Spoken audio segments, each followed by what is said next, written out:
Bonsoir. Ce soir, nous allons vous parler d'un problème qui nous concerne tous. Nous allons vous raconter la fantastique histoire du pétrole et ce qu'il nous a apporté par son abondance. Et pour vous en parler, j'ai choisi de venir ici aux États-Unis, qui est le pays le plus dépendant de l'or noir. Nous allons voir ce soir que l'ère du pétrole abondant et bon marché touche à sa fin. Et pourtant, nous en consommons de plus en plus tous les jours. C'est ça le paradoxe, car le pétrole est partout. Dans les vêtements que nous portons, dans ce que nous mangeons, dans nos médicaments. Sans pétrole, tous les avions seraient cloués au sol, comme ici. Avons-nous pris conscience de ce qui va changer dans nos vies? Certainement pas. Et c'est ça qui dérange. Nous sommes à un tournant de notre histoire. Et ce soir, vous allez comprendre pourquoi.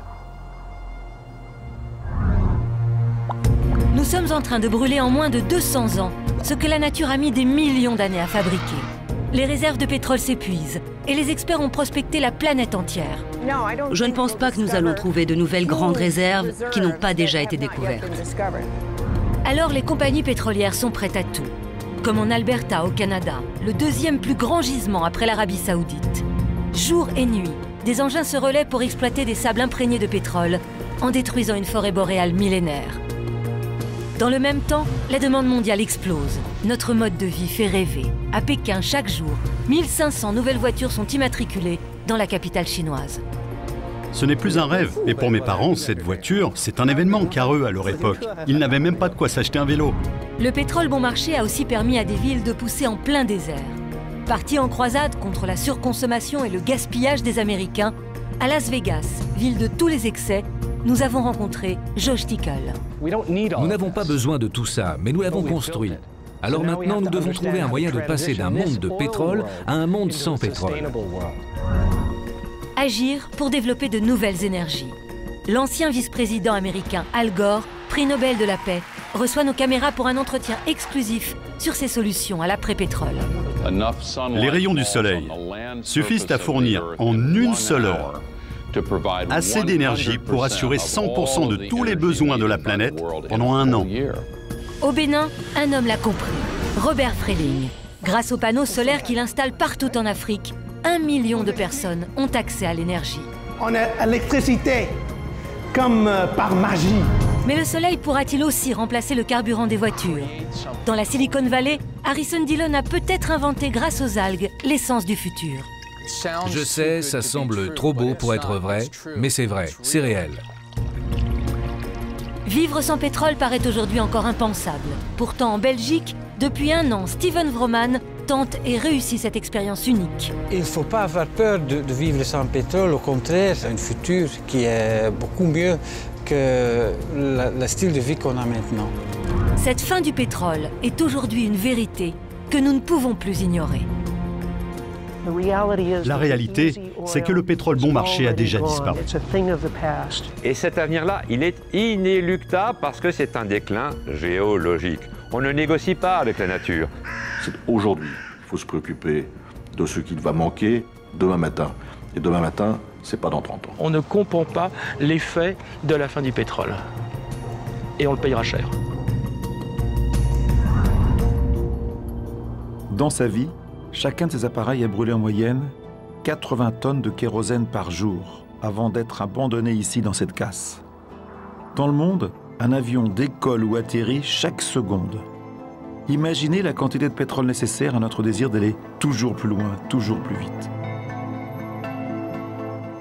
Je retrouve Yves Cochet. Il est l'un des premiers en France à avoir donné l'alerte. Yves, pour vous, on est vraiment à un tournant de notre civilisation. Oui, parce que l'humanité entière qui utilise du pétrole, pour la première fois dans son histoire, avec la matière la plus précieuse qu'elle est actuellement, avec les multiples usages du pétrole, cette matière va diminuer. Il y en aura moins, alors qu'on voudrait en consommer plus. Donc c'est un tournant de civilisation, vous avez raison, car l'énergie, et notamment le pétrole, qui est la plus grande des énergies, eh bien c'est la base de tout. Les stylos, les médicaments, les plastiques, évidemment les automobiles, le transport, les avions. Alors, regardez cet avion-là, il pèse à peu près 200 tonnes. En poids, une fois rempli, il va peser 450 tonnes, il ne peut décoller qu'avec du pétrole. C'est pas avec du jus de carotte ou des éoliennes ou du nucléaire. Sans énergie, surtout sans pétrole, on ne fait pas d'agriculture, on n'extrait pas des métaux, c'est l'énergie qui est à la base. Or, cette énergie va commencer à décliner. Donc c'est un tournant, pas simplement technologique, un tournant de civilisation. Alors quel est l'état des ressources? On en a à peu près consommé la moitié de ce qu'il y avait au départ il y a 150 ans. Maintenant, il reste un petit peu moins de 1000 milliards de barils. Bien sûr, quand on regarde par rapport à la consommation mondiale actuelle de l'ordre de 28 milliards de barils par an, on dit bon, on en a encore pour 40 ans, ce qui est vrai. Mais le problème, c'est que dans 40 ans, le dernier baril de pétrole vaudra tellement cher que ça ne veut plus rien dire. C'est presque l'apocalypse dont vous parlez. Est-ce que vous pensez que vous pouvez vous tromper? J'ai évidemment des doutes, mais je pense que c'est complètement imminent. Et que donc il faut se préparer. Et moi, ce qui m'étonne, c'est que les dirigeants, aussi bien industriels, économiques et politiques, semblent ne pas... On n'en parle jamais. Nous-mêmes, on n'y pense pas. Même moi, en préparant cette émission, ce que vous me racontez, j'ai du mal à le croire. C'est tellement difficile de penser à l'avenir avec moins de pétrole, voire sans pétrole du tout, que c'est la politique de l'autruche. Vous ne pouvez pas bâtir un espoir pour l'humanité en disant, écoutez les gars, serrez-vous la ceinture, ça ira moins bien demain qu'aujourd'hui. Mais quand on sera le nez dans le mur, quand on aura l'augmentation du prix à la pompe, 1,50 €, 2 €, 3 €, on sera obligé d'en penser. Et cet avenir-là, il est inéluctable parce que c'est un déclin géologique. On ne négocie pas avec la nature. La vie sur Terre nous a fait un don. Et en 200 ans à peine, nous aurons épuisé ce que la nature a mis des millions et des millions d'années à produire. Pour comprendre l'incroyable alchimie qui a donné naissance au pétrole, nous sommes au Nevada, au-dessus du Grand Canyon, une merveille géologique classée au patrimoine mondial de l'humanité. Ces gorges qui atteignent jusqu'à 1800 mètres de profondeur sont les plus spectaculaires du monde. Au-dessus de ces paysages, on a l'impression de plonger dans les entrailles de la Terre, là où s'est formé le pétrole il y a près de 150 millions d'années. Nous sommes au Jurassique. À cette époque, les dinosaures règnent sur la planète. L'intense activité volcanique rejette d'énormes quantités de CO2 dans l'atmosphère. Les continents ne sont pas encore formés et un vaste océan recouvre le Moyen-Orient. Le climat est tropical. La mer est peuplée de reptiles, de poissons, mais surtout de plancton. Ces micro-organismes végétaux captent la lumière du soleil et absorbent le CO2. Ils se nourrissent grâce à la photosynthèse. Et c'est ici que commence l'incroyable formation du pétrole grâce à une succession unique d'événements exceptionnels. Le plancton va se multiplier, l'eau se réchauffer, l'oxygène se raréfier, entraînant l'asphyxie de toute la vie marine. En mourant, les animaux, les végétaux et ces milliards de micro-organismes gorgés de carbone et de soleil tombent au fond de l'eau, s'empilent et se décomposent. Recouvertes de sédiments, ces couches de matières organiques vont être piégées par les mouvements de l'écorce terrestre et écrasées, pressées à des milliers de mètres de profondeur. Le four naturel de la Terre va cuire ces réserves d'énergie à des températures de plus de 100 degrés pour les transformer, au bout de millions d'années, en pétrole. Et ce n'est que beaucoup plus tard que nous allons comprendre comment libérer cette énergie. Yves, l'homme a toujours connu le pétrole comme ça depuis très longtemps. En fait, oui, en Mésopotamie, il y a 4000 ans, en l'Irak actuel, il y avait déjà du pétrole qui suintait et qui était essentiellement pour étanchéifier les bateaux en papyrus sur le Tigre et l'Euphrate.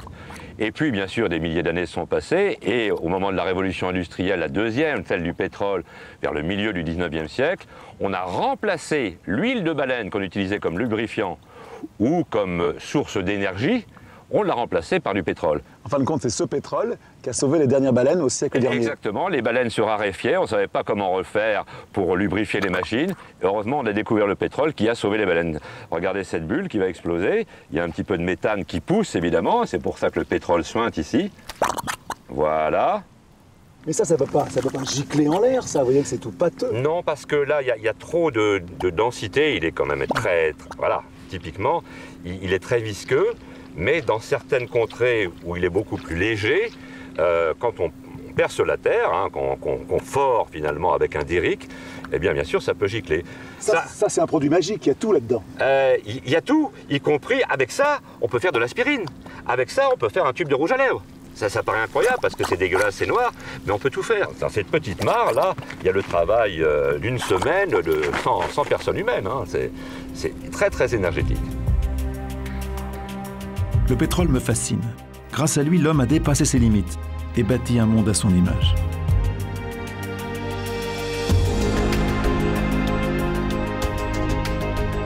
En un siècle, nous avons modifié la Terre comme jamais auparavant. Le pétrole ne nous offre pas seulement le plastique, mais aussi de formidables matériaux de construction. Le fer, le verre ou le ciment.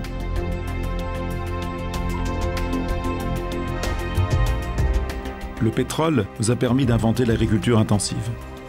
Dans les champs, le tracteur a remplacé l'homme. Un agriculteur français, avec ses machines, produit 2000 fois plus qu'un paysan au Mali. Grâce au pétrole, nous irriguons. Grâce au pétrole, nous fabriquons des engrais et des pesticides. Depuis sa découverte, la population mondiale est passée d'un peu plus d'1 milliard d'individus à près de 7 milliards. Le pétrole est partout dans notre vie quotidienne. Pour fabriquer une voiture, 8000 litres sont nécessaires. Pour qu'elle roule, il faut bien sûr remplir son réservoir, mais surtout tracer ses routes et ses ponts avec du bitume. Ces autoroutes sont dessinées avec du pétrole.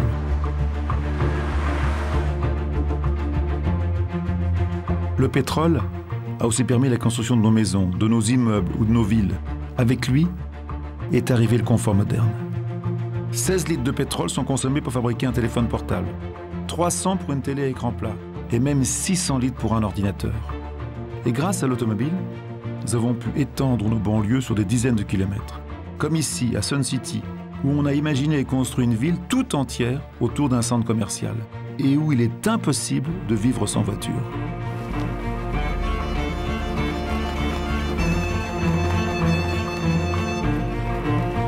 L'Amérique d'aujourd'hui est née de la puissance de ce pétrole et avec elle, le rêve américain. La voiture en est l'un des emblèmes. Ici, on compte 4 voitures pour 5 habitants, enfants compris.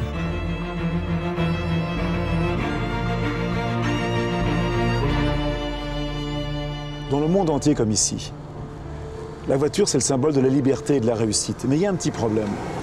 Si tout le monde voulait avoir une voiture comme ici aux États-Unis, on passerait de 800 millions de voitures à 5 milliards. Et les Chinois ont exactement le même rêve. Imaginez que tous les jours, on immatricule 1500 nouvelles voitures à Pékin. Les voitures ont remplacé le vélo et cette capitale est complètement au bord de l'asphyxie. Regardez. Il y a à peine 15 ans, Pékin ressemblait encore à ça. Un paradis du vélo, le symbole de la Chine communiste. Aujourd'hui, voici son nouveau visage. La capitale chinoise est devenue l'empire de l'automobile. 3,5 millions de voitures, 6 périphériques, des autoroutes en plein centre-ville et des centaines de kilomètres de bouchons. Le rêve de la modernité est en train de tourner au cauchemar. Une nouvelle voiture débarque chaque minute dans les rues. La ville arrive à saturation.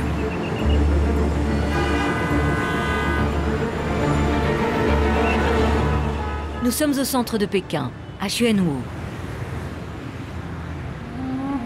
Zhang Wei est né ici et y a passé presque toute sa vie. Mais aujourd'hui, cet homme de 32 ans a bien du mal à reconnaître son ancien quartier. Avant ici, il y avait ma maison. C'est là où je vivais avec ma famille. En juin 2000, ils ont tout détruit pour élargir la rue et construire une route à 8 voies. C'était une maison traditionnelle pékinoise. Il y en avait d'autres, identiques de chaque côté. Je ne comprends toujours pas pourquoi on a détruit un si bel endroit. Zhang Wei est l'une des victimes du boom automobile. Sa famille a reçu 40 000 € du gouvernement. Une somme insuffisante pour acheter un appartement en centre-ville. Alors aujourd'hui, Zhang Wei habite en banlieue, à 1h30 d'ici. Pour se déplacer, ironie du sort, il a dû lui aussi acheter une voiture. Chaque week-end, des centaines de Pékinois franchissent le pas. Au sud de la ville, la voiture a son temple. 200 000 mètres carrés dédiés à la nouvelle passion des Chinois. La croissance économique de la Chine a dopé le pouvoir d'achat. Avoir une voiture est désormais une priorité. La mode est aux 4x4 et aux grosses cylindrées, les véhicules les plus gourmands en carburant. Et pour s'offrir leurs rêves, certains n'hésitent pas à mettre le prix. Elle coûte combien? 23 000 €. À Pékin, c'est l'équivalent de 4 ans et demi de salaire. Mais des voitures, aujourd'hui, on en trouve à tous les prix. Monsieur Liu a 40 ans et gagne 350 € par mois. Malgré ses faibles revenus, il achète aujourd'hui sa première voiture, une QQ, la moins chère du marché. Elle ne coûte que 4 000 €. Aujourd'hui, grâce à ce modèle, la plupart des gens peuvent s'acheter une voiture. Ce n'est plus un rêve. Et pour mes parents, cette voiture, c'est un événement, car eux, à leur époque, ils n'avaient même pas de quoi s'acheter un vélo. Je pense que ma fille n'attendra pas mon âge pour avoir une voiture. Aujourd'hui, seuls 2% des Chinois possèdent une voiture. Mais la demande de pétrole explose déjà. Le pays consomme près de 8 millions de barils par jour. Si le nombre de voitures par habitant atteint celui des États-Unis, en 2030, la Chine aura besoin de tout le pétrole produit sur Terre. Comment fera-t-on pour répondre à une telle demande? Quelles seront les conséquences pour le climat? La Chine est déjà le premier pays émetteur de CO2. Pékin, l'une des capitales les plus polluées au monde. La pollution y serait 7 fois plus élevée qu'à Paris. Dans l'un des plus grands hôpitaux de la ville, le docteur He Ping dirige le département des maladies respiratoires depuis 25 ans. Pour elle, l'impact des voitures sur la population est très inquiétant. Avec l'augmentation du nombre de voitures à Pékin, il y a de plus en plus de pollution. Et les patients qui souffrent d'asthme, de bronchite chronique, de toux et d'infections respiratoires sont de plus en plus nombreux chaque année. La pollution des villes due aux voitures mais aussi aux usines et au charbon provoquerait en Chine chaque année la mort de 400 000 personnes. Mais rien ne semble pouvoir arrêter la machine automobile. Une révolution synonyme de progrès. Le mode de vie occidental est devenu un modèle pour les Pékinois. Ils découvrent même les joies du drive-in, une distraction à la mode dans les années 50 aux États-Unis. Un cinéma en plein air où l'on regarde l'écran installé dans sa voiture. Et comble de cette fascination des Chinois pour l'automobile, regardez dans leur voiture un film sur les voitures. L'automobile est devenue une religion qui impose des sacrifices. En tête de liste, les Hutong, les vieux quartiers du centre-ville. Dernier rempart contre l'invasion des voitures. Nous retrouvons Zhang Wei. Depuis la destruction de sa maison, il consacre sa vie à la protection de ces quartiers en sursis. Les Hutong datent du Moyen-Âge. Leurs ruelles étroites n'ont pas été conçues pour les voitures. Pourtant, elles sont de plus en plus nombreuses ici. Les gens n'ont plus de place pour bouger. Alors, pour régler le problème, le gouvernement les détruit. Aujourd'hui, notre patrimoine culturel est en train de mourir. Des quartiers menacés, il y en a des dizaines dans Pékin. Zhang Wei nous accompagne dans un Hutong en cours de destruction. Le sujet est sensible. Les journalistes ne sont pas les bienvenus. Nous filmons donc discrètement. Quand je suis venu ici, il y a un mois, il y avait encore des maisons. Maintenant, il ne reste presque plus rien.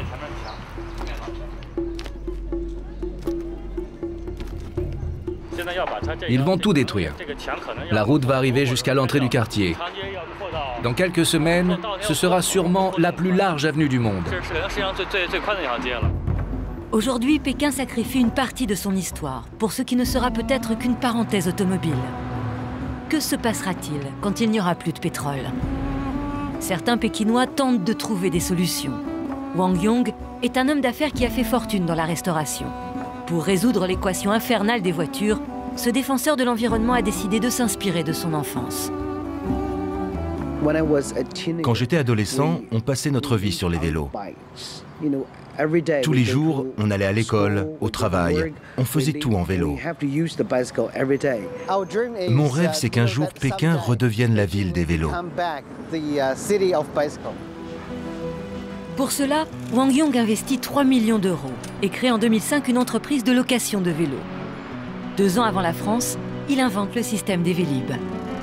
Il applique des tarifs très bas pour encourager la population à abandonner la voiture. Aujourd'hui, à Pékin, il est à la tête d'une centaine de stations comme celle-ci. L'année dernière, il a eu 1 million de clients. Malgré son succès, Wang Yong ne gagne pas d'argent avec cette activité. Et s'il continue, c'est uniquement par conviction.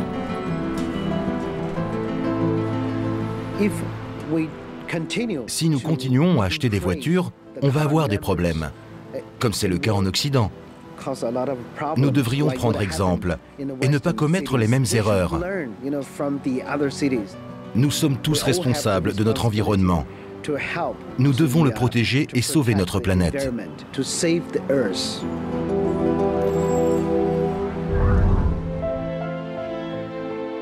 Nous ne pourrons pas empêcher l'Inde ou la Chine d'accéder à notre style de vie. Nous sommes le modèle du monde. Mais nous savons tous qu'il n'y aura pas de pétrole pour tout le monde. Alors comment allons-nous faire? Je suis allé à Paris poser la question à Christophe de Margerie, le patron de Total, l'une des plus grandes compagnies pétrolières au monde. Christophe de Margerie, les réserves de pétrole, on en est où? On en est à peu près à la moitié aujourd'hui de ce que l'on appelle les réserves connues, facilement maîtrisables. Ça représente un peu plus de 2000 milliards de barils. On en a consommé 1000 milliards, donc à peu près la moitié. Dans 10 ans, dans 20 ans, on va forcément consommer beaucoup plus de pétrole. Tout le monde veut vivre comme nous. Qu'est-ce qui va se passer quand il va manquer? Parce qu'il va forcément manquer. Il va manquer très vite. C'est pas dans 30 ans qu'il va manquer. Donc ce qu'il faut faire, c'est trouver de nouvelles énergies. Moi, je ne suis pas inquiet pour notre planète. Il y aura toujours de l'énergie. Vous imaginez ce que c'est qu'un litre de pétrole? C'est quand on dit que ça correspond à 100 personnes qui travaillent pendant 24 heures. Rien ne remplace la puissance du pétrole. D'abord, on peut garder le pétrole, je dis justement pour le transport, et là je peux vous assurer qu'il y en a pour des dizaines et des dizaines et des dizaines d'années. Mais à quel prix? Vous savez, quand j'ai eu ma première voiture, en 1974, en pleine crise d'ailleurs du pétrole, à l'époque, l'essence nous revenait à beaucoup plus cher que ce qu'elle représente aujourd'hui. Et pourtant, on roulait. On acceptait de payer plus cher. Ben, je pense qu'il va falloir accepter de payer l'énergie plus cher. Tant pis, il n'y aura pas assez de pétrole, on va trouver d'autres choses. Mais avant qu'il y ait de pétrole, les gens arrivaient à vivre quand même. Mais est-ce que c'est pas un peu utopique de regarder vers le ciel et dire on va trouver des solutions? Mais aujourd'hui, on ne les a pas, ces solutions. Si on regarde vers le ciel, je suis sûr qu'effectivement, on va avoir des ennuis. Les scientifiques, quoi. On regarde le ciel un peu, les scientifiques vont nous sauver, c'est la réponse qu'on a tout le temps. Quand on fait de la recherche aujourd'hui, qu'est-ce que nous faisons, nous? La plus grosse partie de notre recherche, elle est sur, effectivement, les énergies nouvelles. Elle est, par exemple, sur le solaire. Sur le solaire, je pense qu'on en est encore au balbutiement. Alors, ça ne va pas remplacer le pétrole. Il ne va pas y avoir un avion solaire, enfin, je ne pense pas. Par contre, on pourra donc à chaque fois garder le pétrole pour le transport et utiliser le solaire pour autre chose. Donc moi je suis beaucoup plus probablement, j'allais dire, optimiste que vous, c'est-à-dire oui, le pétrole va devenir pas suffisant pour satisfaire tout le monde, il va falloir trouver d'autres solutions, mais elles existent. Et surtout, moi je crois beaucoup dans la capacité de l'être humain à trouver des solutions. Mais il faut le faire maintenant, on n'a plus le temps d'attendre. C'est aujourd'hui qu'il faut se préoccuper de ce qu'il va manquer demain matin. Et demain matin, c'est pas dans 30 ans. C'est un peu amoureux de l'aventure du pétrole. Je pense vraiment que l'énergie, et enfin, j'enfonce des portes ouvertes, hein, c'est la vie. Et comme aujourd'hui, la plus belle source d'énergie, ce sont les hydrocarbures. C'est l'homme, hein. Le bras de l'homme d'abord, peut-être, non? Ben oui, ça vient pas se chercher. Moi, j'ai toujours aimé cette expression en disant, mais bon, le pétrole, etc., il est là à la pompe. Je dis, mais attendez, est-ce que vous savez d'où il vient? Est-ce que vous avez vu où on va le chercher? Comment on va le chercher? C'est vrai que ce sont des aventures extraordinaires qui sont le fruit de l'intelligence humaine. Une aventure qui commence au milieu du 19e siècle, aux États-Unis, en Azerbaïdjan et même en France. Les techniques sont rudimentaires, mais l'or noir coule à flot. À cette époque, ces hommes ne réalisent pas à quel point leur découverte va changer le monde. Partout, on perce la terre à la recherche de cette précieuse énergie. Jusque dans le désert. Et c'est au Moyen-Orient que l'on va faire les plus importantes découvertes. Cette région détient à elle seule les 2/3 des réserves. Derrière ces dunes, Gawar, le plus grand gisement de la planète. Aujourd'hui, dans le monde, on produit au total 4 milliards de tonnes de pétrole par an. Mais pour combien de temps encore? Les plus gros gisements ont déjà tous été découverts. Alors, grâce à des technologies de pointe, les compagnies pétrolières vont de plus en plus loin, de plus en plus profond, souvent au mépris de l'environnement. Certains rêvent déjà de profiter de la fonte des glaces pour forer sous la banquise. Notre demande de pétrole n'a jamais été aussi grande, mais les réserves s'épuisent. La moitié des pays producteurs voient leur production décliner de jour en jour. Des champs pétroliers entiers sont fermés. Après avoir été vidés de leurs richesses, ces terres souillées sont tout simplement abandonnées. Ces images devraient nous préparer à l'idée que nous sommes en train de changer d'époque. Comme ces vieilles enseignes des casinos qui ont fait la renommée de Las Vegas stockées ici dans cette casse. C'est là que m'a donné rendez-vous le célèbre designer Philippe Starck. Dans son travail, cet artiste a conscience qu'il utilise énormément de pétrole. Et en particulier, l'un de ses principaux dérivés, qu'il adore, c'est le plastique.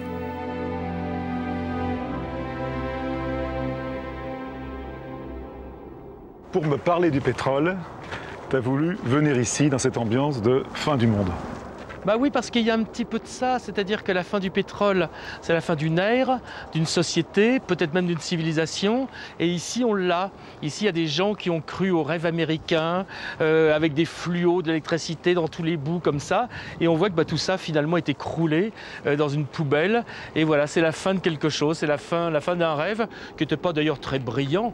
Mais comme le nôtre avec le pétrole, il n'était pas non plus très brillant. Il n'était pas follement ambitieux par rapport à la beauté de la matière de base, la richesse de la matière, parce que finalement on aura consommé presque tout notre pétrole simplement pour brûler. On l'aura brûlé pour foutre dans nos bagnoles, ce qui est quand même complètement idiot, dans la mesure où il y avait tellement d'autres choses magnifiques à faire, dont le plastique. Aujourd'hui, je ne sais même pas combien de milliers de différents plastiques il y a, avec des compétences.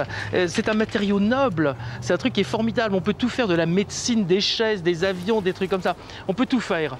Quand ça va disparaître, qu'est-ce qui va se passer? On va voir une sorte d'écroulement comme ça, qui va donner une sorte de retour, alors je dis n'importe quoi pour donner une image, une sorte de Moyen-Âge où on va avoir des riches qui vont avoir accès à ce plastique qu'ils méprisaient, qu'ils ne trouvaient pas noble, c'est ça l'incroyable, quand en fait il était extraordinairement noble, et des gens qui en dessous ne vont plus rien avoir. Ça sera un produit très rare de toute façon. Moi, je ne sais pas, je ne suis pas du tout, j'ai aucun pouvoir, mais moi, je pense qu'il faudrait déjà faire une sorte de moratoire, une réserve, en disant, bon, OK, on en a encore pour X, on ne sait pas, 10, 20, 30 ans, 50 ans, mais il faut immédiatement faire une réserve pour que nos enfants, nos petits-enfants puissent avoir au moins sur le siècle qui vient du plastique. Après, il y a des gens qui vont nous dire, eh bien, il y a les bioplastiques, comme les biocarburants. Alors là, il faut être très ferme là-dessus. Il faut considérer ça comme un crime contre l'humanité. C'est-à-dire qu'aujourd'hui, on voit bien que tous les scientifiques sont d'accord pour dire que vers 2020 vont commencer les grandes famines. Et nous, on va dès maintenant commencer à faire des terres comme ça pour produire des X choses, tout ça pour continuer à brûler dans nos bagnoles. Mais ça s'appelle un crime contre l'humanité, c'est-à-dire qu'on est en train de programmer la mort de gens par la faim. On sait bien que le pétrole va disparaître, mais on n'a aucune vision là-dessus. Aujourd'hui, si on ne bouge pas, c'est que simplement le problème est trop grand. C'est comme la notion d'infini, on n'a pas le cerveau assez grand pour comprendre ça. Aujourd'hui, on ne comprend pas l'effet de la fin du pétrole. Et on le payera cher.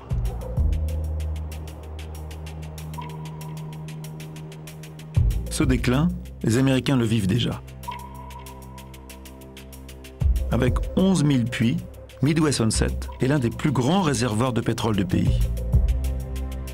Depuis sa découverte il y a plus d'un siècle, cet immense champ a produit jusqu'à un quart du pétrole américain. Mais la production baisse de jour en jour.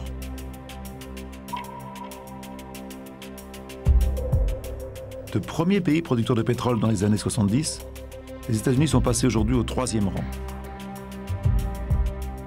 Entre-temps, le sous-sol américain a été totalement prospecté, sans aucune nouvelle découverte de gisement. Résultat, les États-Unis, qui représentent à peine 5% de la population mondiale, consomment un quart du pétrole du monde. L'Amérique doit importer plus de la moitié de sa consommation.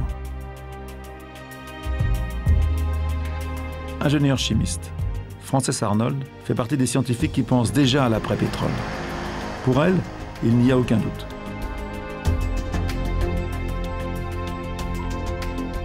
Il y a beaucoup de gens qui pensent qu'on va trouver des nouveaux gros gisements. Vous y croyez ou pas?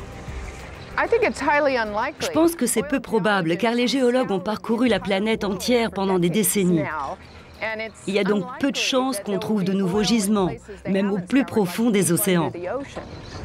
Et s'il y en avait, ça coûterait beaucoup trop cher de l'extraire. Donc non, je ne pense pas que nous allons trouver de nouvelles grandes réserves qui n'ont pas déjà été découvertes. Le pétrole est si précieux qu'on devrait l'économiser beaucoup plus que maintenant. Et on doit apprendre à en consommer moins. Combien de moins? Peut-être jusqu'à 80%. Oui, 80% de moins. 80% de moins de pétrole. Une grande transition, hein? Ouais. Vous êtes prête à ça? Non, je ne suis pas prête. Non. Qu'est-ce que vous dites à vos enfants? Je leur dis d'en profiter tant qu'il y en a, parce que ça ne durera pas. C'est une ressource précieuse qu'on n'économise pas. Plus le pétrole est cher, plus on l'extrait. Nous viderons les réserves jusqu'à la dernière goutte. On n'est pas assez intelligent pour le conserver. Vous ne pensez pas que ce manque de pétrole va créer des conflits mondiaux? Eh bien, c'est déjà le cas. Il existe aujourd'hui plusieurs guerres à travers le monde liées au pétrole. Est-ce qu'il y en aura encore plus? Je pense que les hommes se battront de plus en plus pour s'emparer des dernières réserves de pétrole. Le rythme de ces pompes me fait penser au battement d'un cœur. C'est le cœur de notre civilisation qui bat ici, le pouls d'une économie assoiffée de pétrole et de croissance. L'or noir est devenu l'enjeu majeur du XXIe siècle.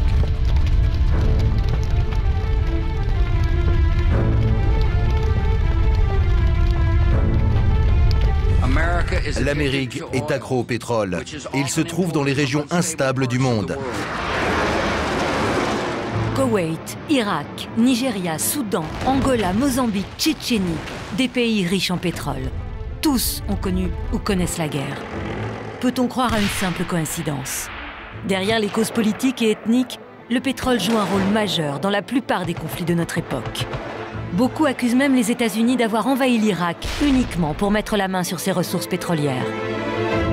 Pour les pays victimes des conflits, l'or noir est devenu une malédiction. La population profite d'ailleurs rarement de la manne pétrolière. La moitié des hommes qui vivent avec moins d'$1 par jour habitent dans des pays riches en pétrole. L'or noir rend fou. Pour quelques barils de plus, nous sommes déjà prêts à tout. Alors que se passera-t-il lorsqu'il commencera réellement à manquer?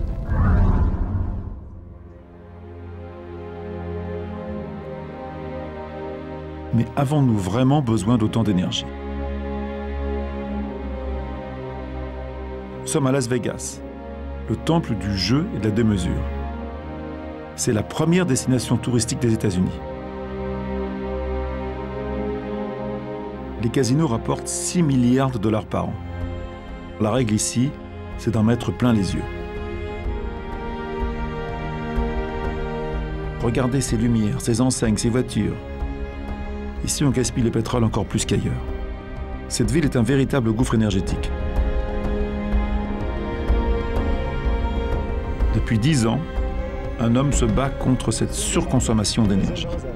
C'est Josh Tickel. Je l'accompagne sur le Strip, l'artère principale de Las Vegas, à la rencontre des Américains. Est-ce que la fin du pétrole vous inquiète? Oui, sur le principe, bien sûr. Oui, mais là tout de suite, est-ce que ça vous inquiète? Là, tout de suite, non. Mais à un moment donné, il n'y en aura plus, ça c'est sûr. Et quand ça arrivera, là, on sera mal barré. Personnellement, non. Je continue à faire le plein à la station-service. Que le litre coûte 2 $, 4 $, peu importe. Je pense que nous allons trouver des sources d'énergie plus efficaces. Ah oui, lesquelles? Alors ça, j'en ai pas la moindre idée. Pour vous, il n'y a pas d'urgence, pas de crise, rien. Pas de crise. Et le réchauffement climatique? J'y crois pas. Bien. Est-ce que la fin du pétrole vous inquiète? Si ça m'inquiète? Non, pas vraiment. Et le réchauffement climatique, vous vous sentez concerné? Non. Et qu'est-ce que vous pensez de ceux qui y croient? Les gens ont vraiment peur, vous savez? Je pense que ce sont des idiots. Voyons, ils ont rien d'autre à faire. Merci de nous avoir accordé un peu de temps. Qui êtes-vous? Je suis Josh Tickel et voici Yann. Nous faisons ça pour la télévision française. C'est une émission sur le pétrole. Oh. Est-ce que les Français se sentent concernés? C'est un problème mondial, ça vous concerne, ça nous concerne. C'est vrai. C'est notre problème à tous. C'est vrai, nous le sommes tous. Merci. Merci beaucoup, bonne soirée. C'est dingue, ils n'y pensent pas, ils s'en foutent complètement. Ils pensent que tout ça va durer éternellement, qu'il y aura des océans de pétrole sans fond dans lesquels ils pourront nager. On dirait même qu'ils se goinfrent de pétrole. Ce mode de vie n'est pas durable. Alors pour changer les mentalités, Josh Tickel va montrer l'exemple aux Américains. Sa croisade commence en 1998. Il parcourt le pays à bord du Vegivan, en français, le bus végétarien.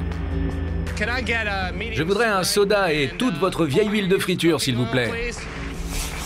Comme carburant pour parcourir les 40 000 km de cet incroyable voyage, Josh utilise de l'huile de friture usagée. Une idée géniale. Aux États-Unis, les fast-foods jettent chaque année 14 milliards de litres d'huile. Son initiative originale interpelle les Américains. Josh convertit des centaines de gens. Des voitures, des camions, des bus, des bateaux abandonnent le diesel. Même la US Navy, la marine américaine, s'y met. Des stations de biocarburant et de recyclage d'huile végétale apparaissent. Pendant des mois, Josh multiplie les conférences, les interviews et sort même un film au cinéma.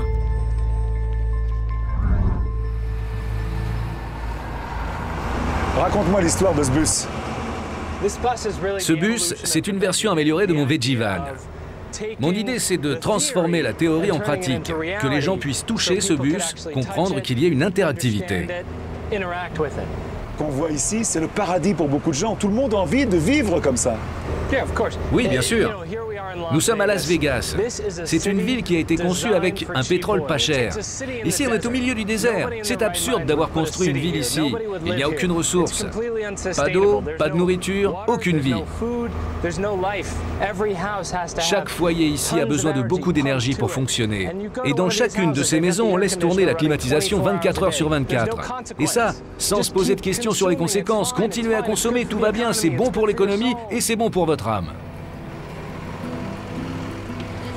Aujourd'hui, ce bus est devenu un outil pédagogique destiné principalement aux écoles. Bonjour. Bonjour, bonjour. Ok. Allez les enfants, montez, montez.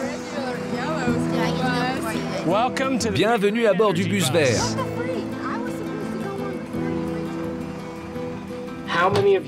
Combien d'entre vous savent que bientôt il n'y aura plus de pétrole? Ils le savent tous, hein. Oui, Cindy? Parce que l'essence devient de plus en plus chère. Genre beaucoup plus chère. Oui, ça devient plus cher. Quoi d'autre? Oh, on est en guerre contre l'Irak pour qu'ils nous en donnent, parce qu'on en a bientôt plus. Tu en sais pas mal. Parmi toutes les choses que vous avez apprises à l'école, est-ce que vos enseignants vous parlent de la fin du pétrole? Non, non, non.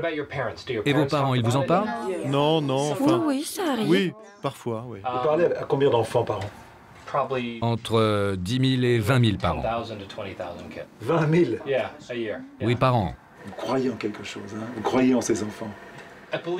Je crois en tout ça quand je travaille avec des enfants. Quand je parle avec des adultes, ils sont résignés. Ils doutent. Tout a l'air sombre. Il n'y a jamais d'espoir, de lumière. Avec les adultes, on ne voit que le côté négatif. Mais avec les enfants, c'est différent. On le voit tout de suite dans leurs yeux. Dès qu'ils parlent, tout devient possible. Et tu ne peux pas regarder les enfants en face et leur dire que l'avenir ne sera pas meilleur. C'est juste impossible. On doit leur offrir un meilleur avenir. Et c'est ça qui me motive.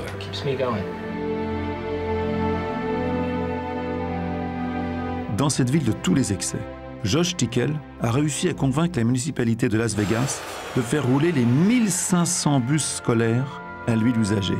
C'est un début. Changer les habitudes prendra du temps. Et l'huile des fast-foods ne va pas résoudre à elle seule le problème du pétrole. Il faudra trouver d'autres alternatives. Et surtout commencer à renoncer au confort du pétrole. Qu'est-ce que vous faites dans votre vie personnelle? Personnellement, ça fait 10 ans que je n'ai pas fait un plein d'essence. Chez moi, dans ma maison, tout est calculé.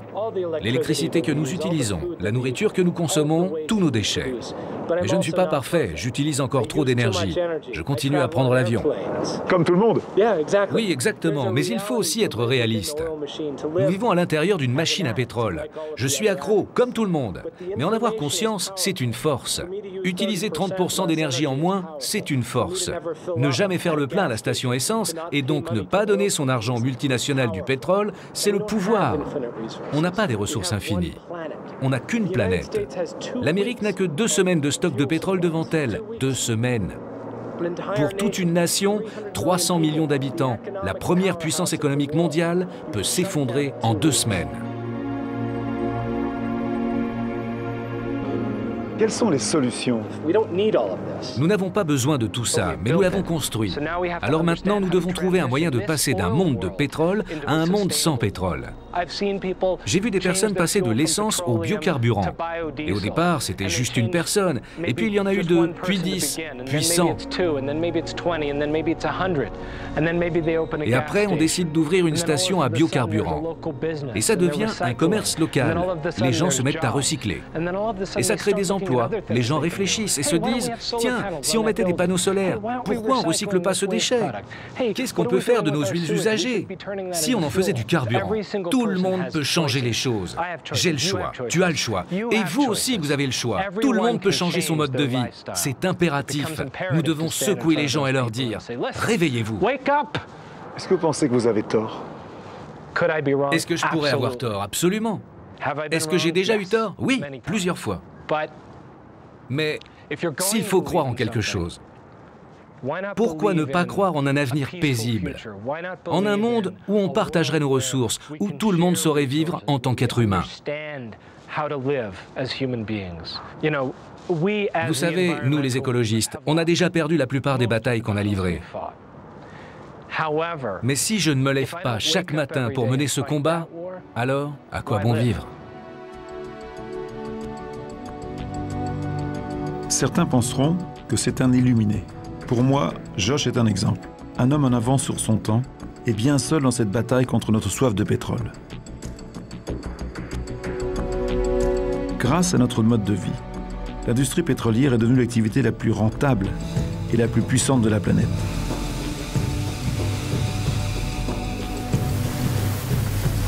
Cinq des 10 plus importantes entreprises au monde sont des compagnies pétrolières. Et rien ne semble pouvoir les arrêter. Comme au Canada, où à cause de notre demande de pétrole toujours plus grande, un véritable désastre écologique est en train de se produire. La forêt boréale canadienne, la plus ancienne au monde, l'aboutissement d'une lente évolution de 10 000 ans, et l'une des plus précieuses et fragiles. À ces latitudes, les arbres ne poussent que d'à peine quelques mètres par siècle. Mais sous cette forêt et ses tourbières se cache un autre trésor, du sable gorgé de pétrole. Un accident géologique a donné naissance ici à la 2e plus grande réserve au monde. Pour arracher à la terre ce sable bitumineux, des pelleteuses, des camions et des grues se relaient jour et nuit. Résultat, 32 000 km² de forêt ont déjà été détruits, l'équivalent de la surface de la Belgique. Et l'impact de ces mines à ciel ouvert ne s'arrête pas là. Pour séparer le sable du pétrole et produire un seul baril, il faut charrier 3 tonnes de sable et y mélanger des milliers de mètres cubes d'eau chauffée par du gaz naturel. Une incroyable quantité d'énergie, l'équivalent d'un baril de pétrole pour en produire 2. Les eaux et les boues rejetées après l'extraction sont chargées d'arsenic et de mercure. Elles sont stockées et stagnent dans ces bassins.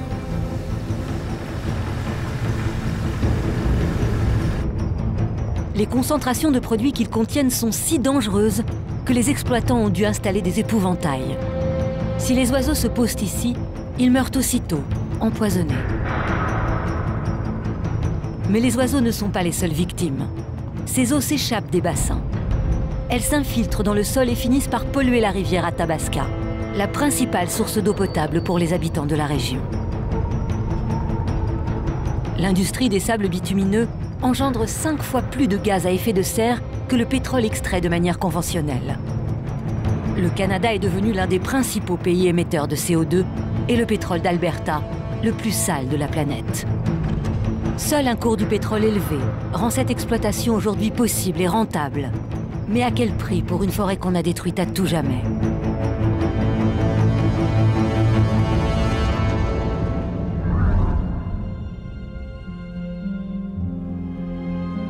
Et que se passera-t-il lorsque nous aurons prospecté, creusé, foré, exploité les réserves les plus inaccessibles? Partout, des glaces de Sibérie, aux forêts d'Amazonie et jusqu'au plus profond des océans.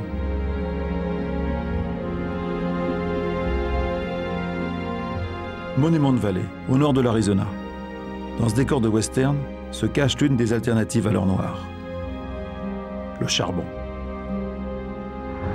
Avant l'arrivée du pétrole, c'était la principale source d'énergie pour l'homme. Et même si plusieurs pays, dont la France, ont abandonné son exploitation, les centrales à charbon fournissent 40% de l'électricité planétaire. À ce rythme, les réserves de charbon sont estimées à 200 ans, soit 5 fois plus que le pétrole.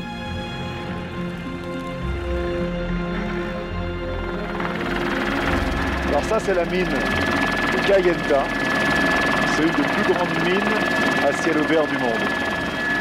Les Américains ont les plus grosses ressources du monde avec les Chinois, car leur centrale électrique marche surtout au charbon.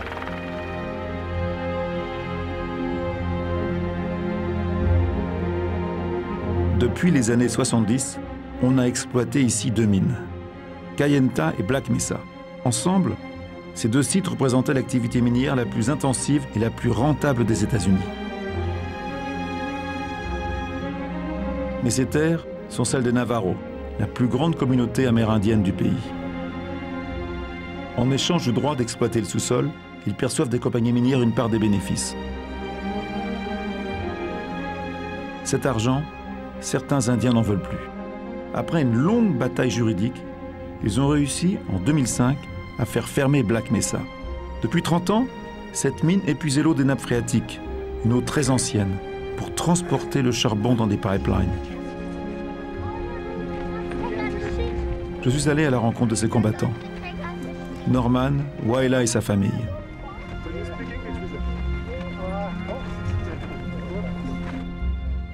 Vivre en harmonie avec la nature est la base de leur religion. Ils acceptent de m'accueillir chez eux et de me parler de leur combat pour la préservation de leurs terres.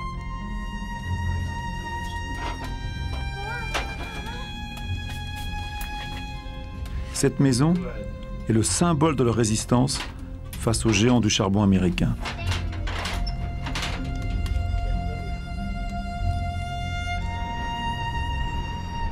Norman, ce qu'il y a en dessous de chez vous, ce charbon vous cause beaucoup de problèmes. Oui, les compagnies veulent creuser sous notre maison. Il y a du charbon à 6 mètres à peine sous la surface. Et on ne veut pas déménager. Cette terre, c'est notre chair, c'est notre sang. Ce n'est pas juste un terrain. Nous appartenons à cette terre. Je suis né ici. J'y ai grandi. Et ici, il y a des sites historiques, préhistoriques, qui ont un lien direct avec notre histoire, bien avant ce pays, avant que les États-Unis n'existent. Les entreprises de charbon ont plus de droits que nous. Oui, et tout le problème est là. Les gens d'ici n'ont pas de droits. Regardez la Constitution américaine. Les États-Unis passent leur temps à critiquer les autres dans le monde. Mais le jour où le gouvernement américain respectera les droits des Indiens, à ce moment-là, oui, nous commencerons à l'écouter. Vous avez fait fermer cette mine parce qu'elle utilisait une eau très ancienne. Ces eaux pures datent de la période glaciaire, du Jurassique. Rien n'a besoin d'être ajouté ou enlevé à cette eau. C'est la meilleure eau minérale que vous pouvez trouver en Amérique du Nord. Et pendant 30 ans, ils en ont pris énormément. 15 millions de litres par jour. Toute cette eau pour transporter le charbon dans des pipelines de 400 km de long jusqu'au nord du Nevada. Tout ça pour alimenter les centrales qui fournissent de l'électricité à des villes comme Los Angeles, Las Vegas et aussi ici en Arizona. Et ici, il n'y a pas d'électricité. Non, pas d'électricité, pas d'eau courante. Nous n'avons pas de route non plus. Cette mine que vous avez fait fermer, ils vont la rouvrir. Oui, l'administration de George Bush nous a fait un drôle de cadeau avant de partir. Ils ont approuvé la réouverture des mines. Ils vont expulser d'autres familles pour pouvoir continuer l'exploitation. Mais nous avons notre mot à dire également. Nous voulons avoir le droit de refuser si nous ne sommes pas d'accord pour avoir des mines dans nos jardins. Nous voulons juste avoir le droit de dire non. Norman, vous lisez tous les journaux financiers pour savoir ce qui se passe à Wall Street. Pourquoi? Je n'ai jamais réussi à comprendre l'homme blanc. Alors j'ai fait la même chose que lorsque je regarde les animaux dans la nature. J'observe leurs mouvements, leur mode de vie. Et pour nous, ces hommes blancs sont comme des coyotes, des prédateurs qui nous chassent et qui en veulent à notre mode de vie, à notre culture, à nos ressources naturelles. Il y a une contradiction entre ce que vous avez envie de faire et les gens de votre famille, par exemple, qui sont contre votre combat, parce qu'ils pensent que la mine amène de l'argent, des emplois. Bien sûr que certaines personnes vont continuer à travailler ici, parce que c'est une source de revenus et que c'est le seul travail disponible à des centaines de kilomètres à la ronde. Mais notre but, c'est de promouvoir les emplois verts et de développer d'autres métiers plus durables, en accord avec nos valeurs traditionnelles qui nous enseignent de prendre soin de notre mère la Terre. C'est la seule façon pour que nos enfants aient une vie meilleure ici, sans industrie polluante chez eux. Nous avons envie que nos enfants puissent grandir et vieillir ici. Pour moi, maintenant que je suis une maman, c'est mon combat. Cette terre nous a été donnée par nos grands-parents. C'est notre devoir, notre responsabilité de la préserver. Nous essayons tout simplement de vivre en tant que peuple indigène. Nous voulons juste vivre. Nous ne demandons pas grand-chose, juste qu'on nous laisse tranquilles.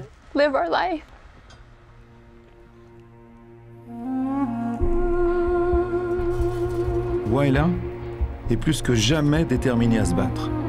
Elle a créé une association et lutte pour chasser définitivement les compagnies de charbon de ces terres. Pour elle, ce n'est pas seulement l'avenir des Navajo qui est en jeu, c'est aussi le nôtre. La consommation de charbon a doublé en 30 ans. Et à cause du pétrole cher, d'autres mines sont en train de rouvrir partout dans le monde.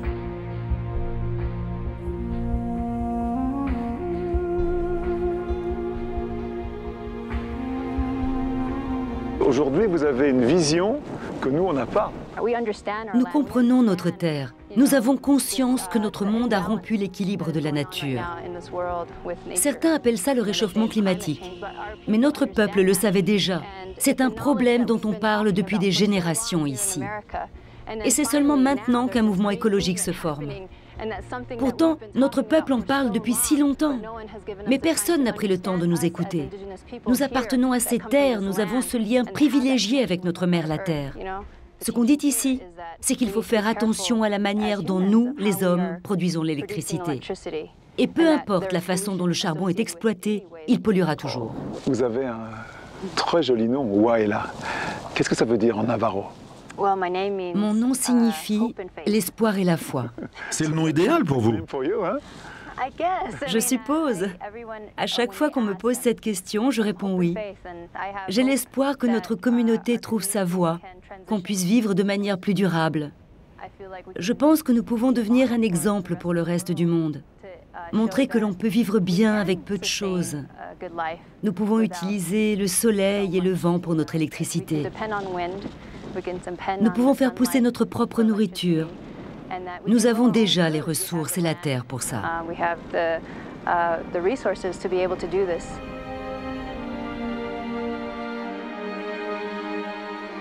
Certains rêvent déjà de voir le charbon liquide remplacer l'essence. Mais revenir au charbon, après la fin du pétrole, serait aujourd'hui la pire des tentations. Une catastrophe pour le climat. Le pétrole et surtout le charbon sont constitués de carbone accumulé pendant des millions d'années. En les brûlant aujourd'hui, on libère en quelques années dans l'atmosphère des quantités incalculables de CO2. Les scientifiques sont tous d'accord. Ce phénomène augmente la température de la planète. À cause de l'activité humaine, on pourrait connaître une hausse comprise entre 2 et 6 degrés avant la fin de ce siècle.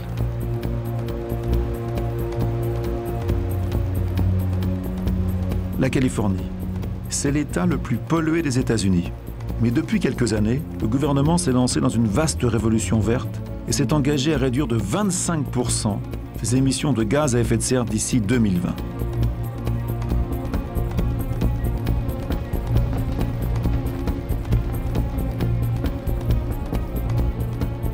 À San Francisco, j'ai rendez-vous avec un homme qui est une star aux États-Unis, Al Gore. Ancien vice-président américain aux côtés de Bill Clinton, il délaisse la politique en 2000 pour se consacrer au combat de sa vie, la lutte contre le dérèglement climatique. Il réalise un documentaire, La vérité qui dérange. Le film obtient 2 Oscars et fait le tour du monde.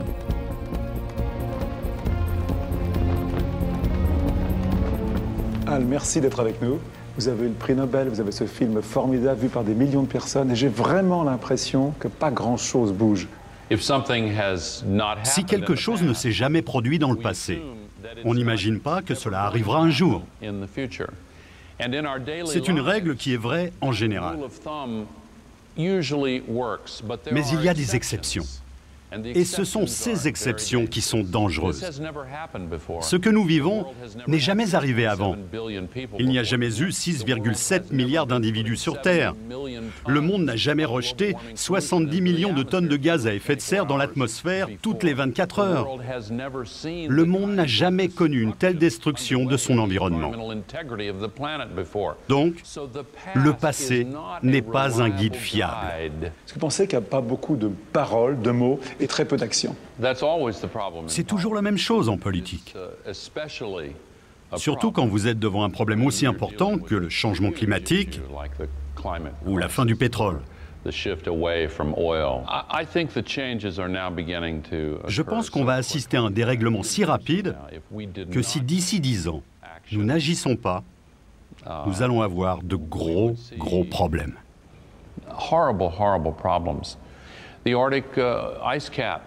La calotte glaciaire est en train de fondre sous nos yeux. Et si nous ne faisons rien, elle aura complètement disparu dans 10 ans. La montée du niveau de la mer prendra plus de temps. Mais avant la fin du siècle, il y aura des millions de réfugiés climatiques. Et où iront-ils ? La seule alternative, c'est de changer maintenant notre mode de vie, de mettre les gens au travail et de redonner espoir aux générations qui viennent en leur disant qu'elles ont un bel avenir devant elles. Sincèrement, au plus profond de votre cœur, vous êtes optimiste pour les 10 prochaines années? Oui, je suis optimiste. Dans quelques années, les générations futures regarderont en arrière et verront ce que nous avons fait, là où nous aurons réussi ou échoué. Et ils se poseront une de ces 2 questions. Soit ils se demanderont « Mais à quoi pensaient-ils? Pourquoi n'ont-ils pas écouté les scientifiques? N'ont-ils pas vu la glace fondre? Ils n'ont pas vu tous ces changements? Comment ont-ils pu nous faire ça? Ils s'en foutaient de nous? Ils pensaient à quoi? Ou alors ils se poseront une autre question. Et j'aimerais que ce soit celle-là. J'aimerais qu'ils regardent le monde autour d'eux et qu'ils voient tous les progrès, le renouveau, qu'ils regardent en arrière et se demandent comment nous avons eu ce courage de nous lever pour résoudre une crise que tout le monde disait impossible à résoudre. C'est cette question à laquelle il faut commencer à répondre maintenant. Nous consommons chaque jour 82 millions de barils de pétrole. Est-ce que vous pensez que le soleil, que le vent peut le remplacer? Oui, absolument.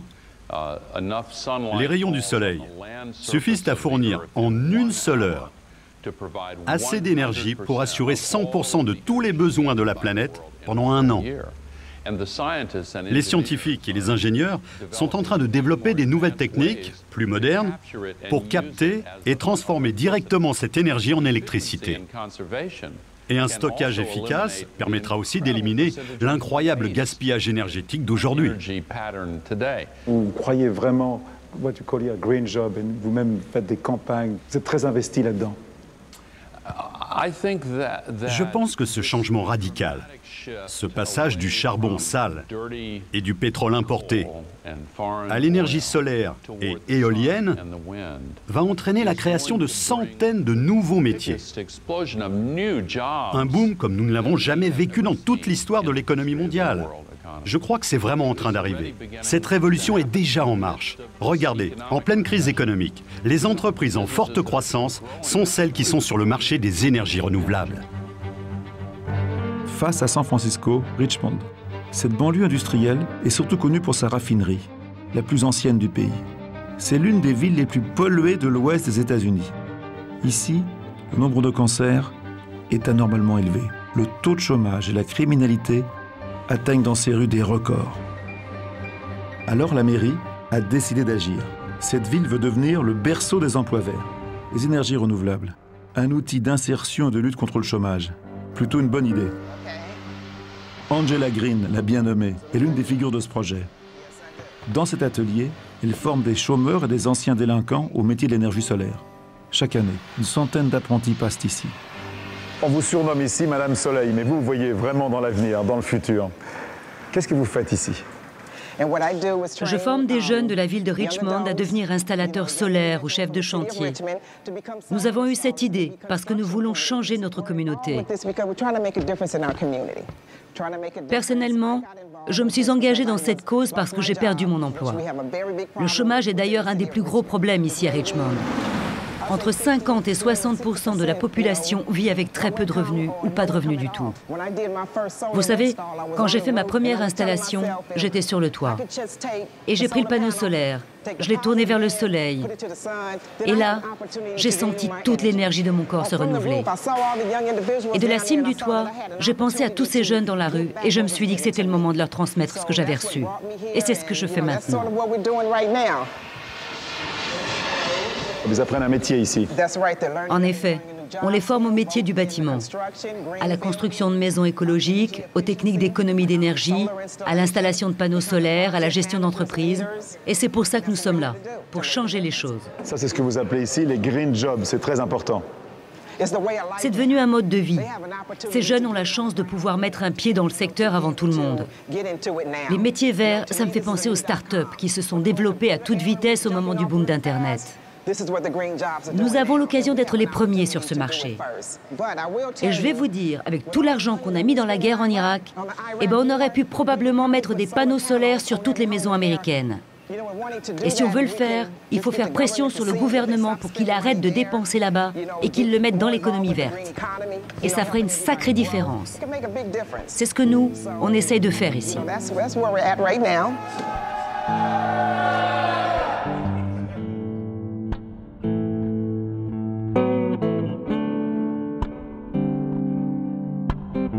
Est-ce que vous savez que près de 2 milliards de gens dans le monde n'ont pas accès à l'électricité?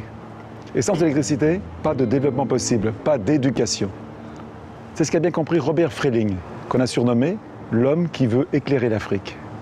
Regardez.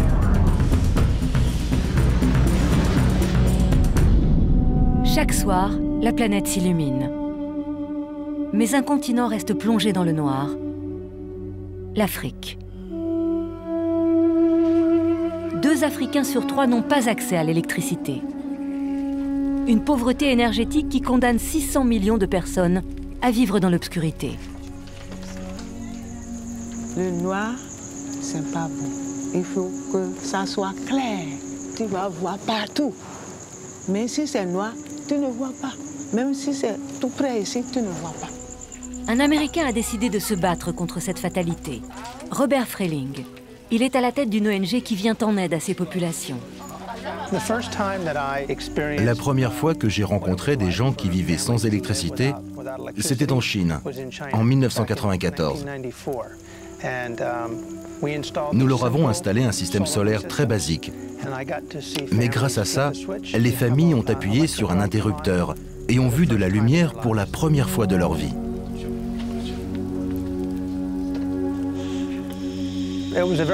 C'était un moment très émouvant pour moi, et pour eux bien sûr.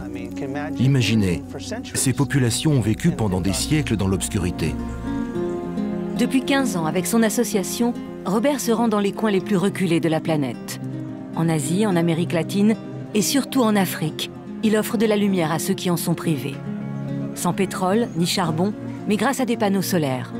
Dans le monde, 1 million de personnes profitent déjà des installations de Robert Freiling. L'énergie solaire est partout. Le soleil brille, quel que soit l'endroit où on se trouve.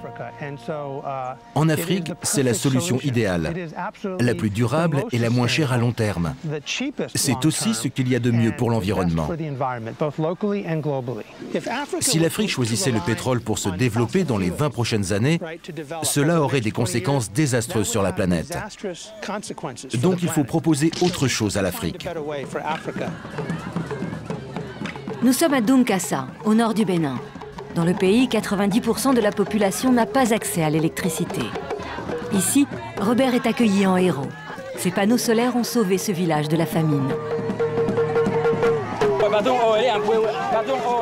6 mois par an, pendant la saison sèche, les terres agricoles étaient si arides que rien ne poussait. Aujourd'hui, l'énergie du soleil permet d'alimenter une pompe électrique qui puise l'eau de la rivière et irrigue les champs.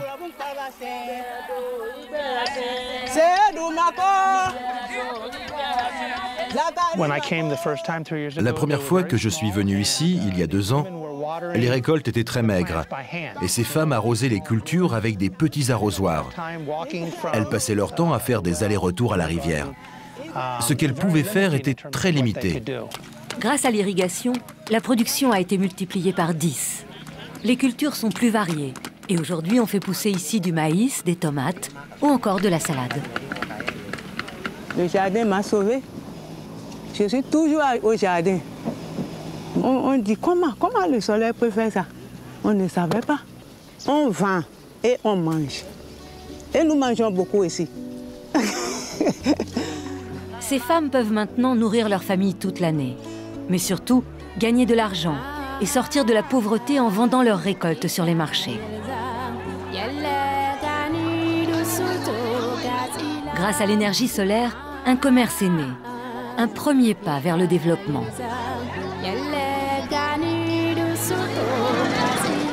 Mais Robert rêve d'aller plus loin. Dans l'école de Dunkassa, les élèves étudient encore sans électricité. Le lever et le coucher du soleil rythment les heures de cours et les devoirs. L'absence d'énergie a un impact direct sur l'éducation de ses enfants. Pour Robert, cette école est donc devenue une priorité. Bonsoir, messieurs. Bonsoir. Bonne arrivée. Merci, merci. Vous connaissez monsieur?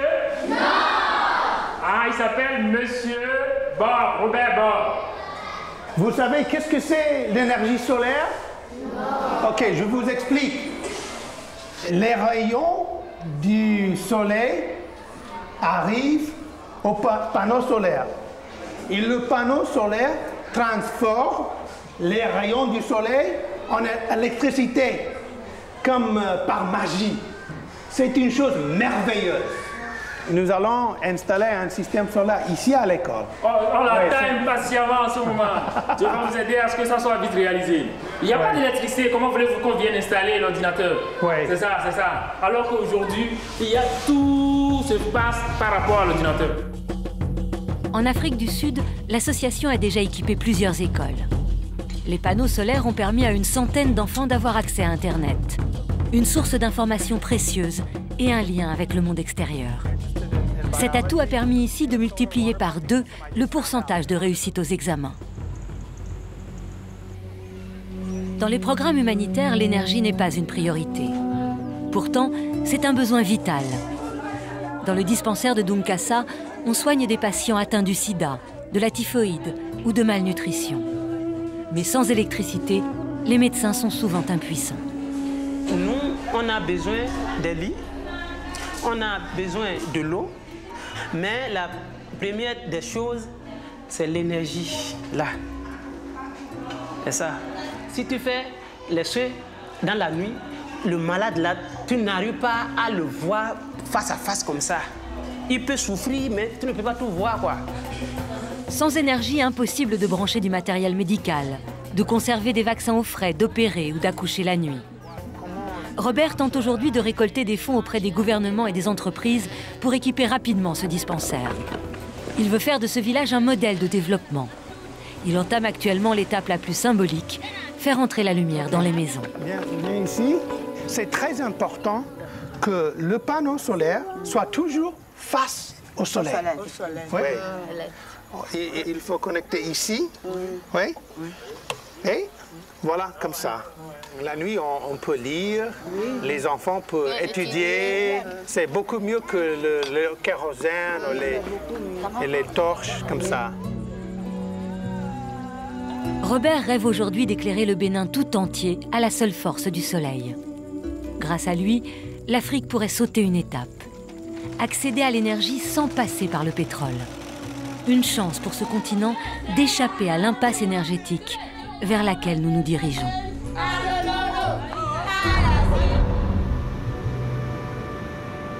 Symbole du gaspillage et de la surconsommation, la Californie surfe désormais sur la vague verte. Le marché des énergies renouvelables explose. De plus en plus d'entreprises misent sur le green business, l'économie verte. 97% des transports sont tributaires du pétrole. Aujourd'hui, l'un des enjeux majeurs est de trouver une alternative à l'essence. Les biocarburants issus du maïs, du colza ou encore du soja ont très mauvaise réputation. Un plein d'essence nécessite 200 kg de maïs, soit suffisamment pour nourrir une personne pendant un an. Ces biocarburants mettent donc en compétition 800 millions d'automobilistes avec le milliard de personnes qui souffrent de la faim.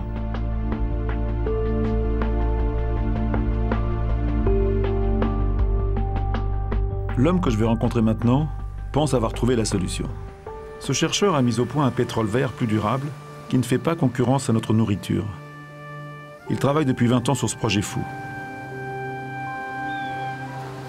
Son idée, Harrison Dillon l'a trouvée dans la mer. Faire du carburant à partir de microalgues. Harrison, pourquoi vous faites ce travail? Depuis que je suis tout petit, je rêve de faire quelque chose que personne n'a jamais fait. J'ai envie d'inventer quelque chose de totalement nouveau. Et gamin, déjà, je faisais pousser toutes sortes de choses dans le jardin. Des algues déjà? Des plantes, des tas de plantes. Mais maintenant, je fais pousser des algues et ça me plaît beaucoup.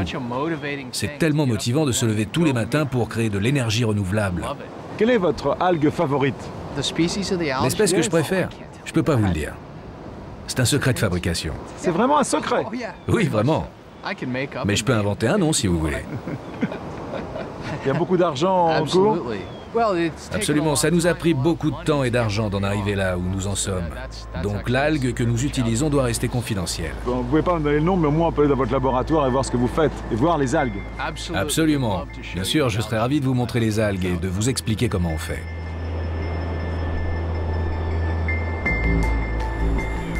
Dans ce laboratoire au cœur de la Silicon Valley, une soixantaine de personnes travaillent dans le plus grand secret. Harrison prétend avoir besoin d'1,5 kg d'algues pour fabriquer 1 litre de pétrole. Et ces algues produiraient même 30 fois plus d'huile que le colza. Les algues, c'est extraordinaire, ça nous donne 70% de l'oxygène qu'on respire, et c'est la première vie sur la Terre, et c'est ça qui a fait le pétrole. Mais vous ne pensez pas que c'est un peu comme un alchimiste, un apprenti sorcier, vous allez faire en quelques jours ce que la nature fait en des millions d'années. Je sais, ça semble trop beau pour être vrai, mais c'est vrai, c'est réel. On peut prendre des algues et les cultiver pour convertir n'importe quel type de biomasse en pétrole brut. On peut transformer ce liquide en ce que l'on veut, en huile végétale, en savon, en biodiesel. Par exemple, voici du diesel qui est chimiquement identique à ce qui sort de la pompe à essence. Donc nous pouvons transformer cette huile en toutes sortes de dérivés. Quel est votre prix de revient aujourd'hui pour 1 litre? Actuellement, nous ne sommes pas loin d'atteindre le prix qui nous permettrait de commercialiser ce produit, mais il faudra sûrement attendre entre 2 ou 3 ans. Pourquoi des algues? Nous avons passé en revue tout ce qui produit de l'huile dans le monde. Et nous avons réalisé que l'algue était l'organisme qui produisait le plus d'huile sur Terre. Ces algues produisent de l'huile plus vite que n'importe quoi d'autre. Et c'est pour cette raison que nous avons choisi les algues. Aujourd'hui, il y a une grosse compétition entre le maïs qu'on produit pour se nourrir et le maïs qu'on va produire pour faire du pétrole. C'est ce qui est incroyable avec cette technologie, c'est qu'elle n'entre pas en concurrence avec notre nourriture. Nous nourrissons les algues avec des produits non comestibles pour l'homme ou les animaux, comme des mauvaises herbes, de la sciure de bois ou encore des matières à base de cellulose. Nous avons mis au point un processus qui permet aux algues de convertir ces matériaux en pétrole brut, et ce pétrole brut peut être transformé en essence. Est-ce que votre technologie n'a pas un impact sur le climat? Tout le carbone qui se trouve dans notre carburant provient du dioxyde de carbone de l'air. Il s'est fixé sur les plantes avec lesquelles on nourrit nos algues, elles-mêmes transformées en pétrole. Donc c'est un cercle vertueux, notre technologie ne renvoie pas de CO2 supplémentaire dans l'atmosphère. Si demain il y a une très grande crise de pétrole, vous êtes prêt à fabriquer votre pétrole très rapidement? Nous pouvons lancer la production aussi vite que nous le souhaitons car les usines existent déjà. Et si demain une grave crise entraîne l'explosion du prix du brut, ça ne fera qu'accélérer l'arrivée sur le marché de notre pétrole qui concurrencera sérieusement les énergies fossiles.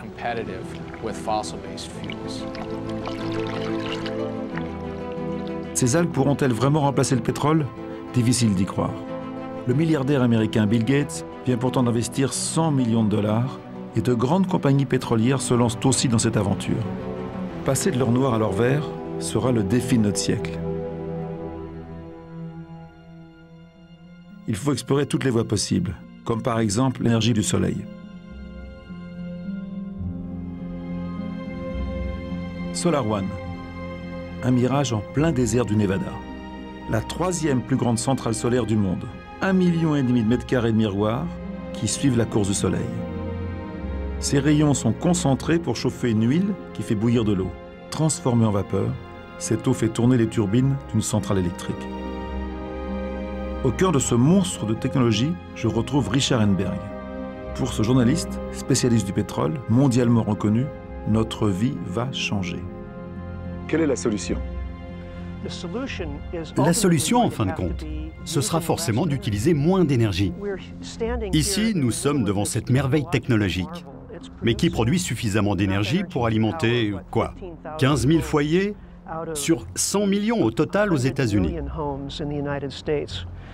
Ce qui veut dire que ce gigantesque et incroyable miracle ne produit qu'un tout petit pourcentage d'énergie face à une énorme demande.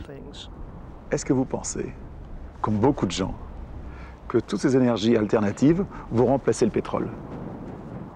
Non. Notre problème est d'abord un problème d'échelle.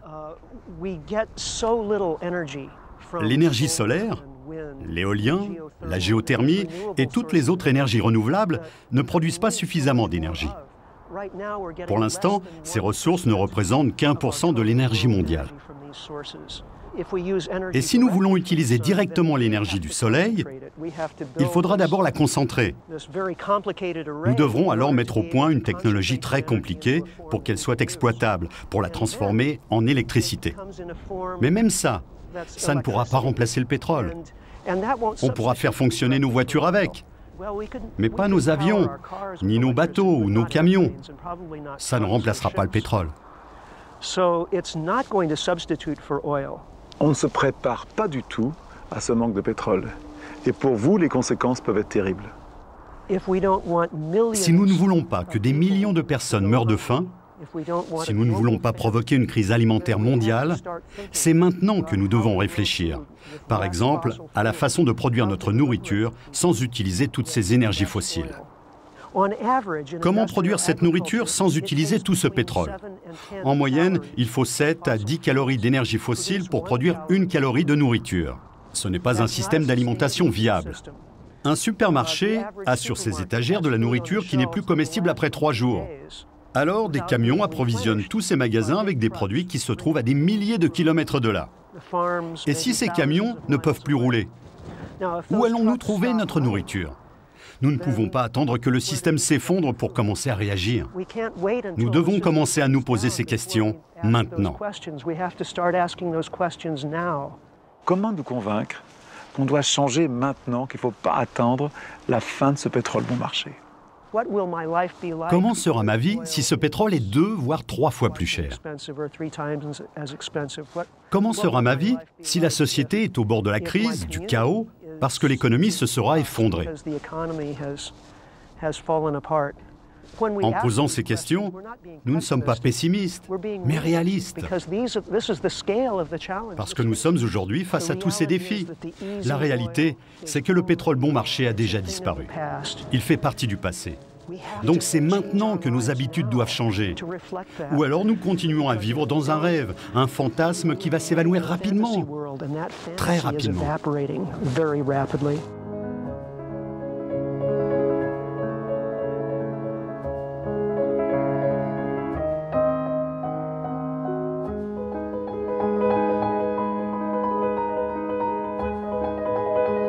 Vivre sans pétrole, ça paraît impossible. Et pourtant, depuis 1 an en Belgique, un homme tente l'expérience avec ses enfants. Mais c'est un véritable casse-tête parce que le pétrole est partout. Et vous allez voir, il s'en sort pas si mal que ça.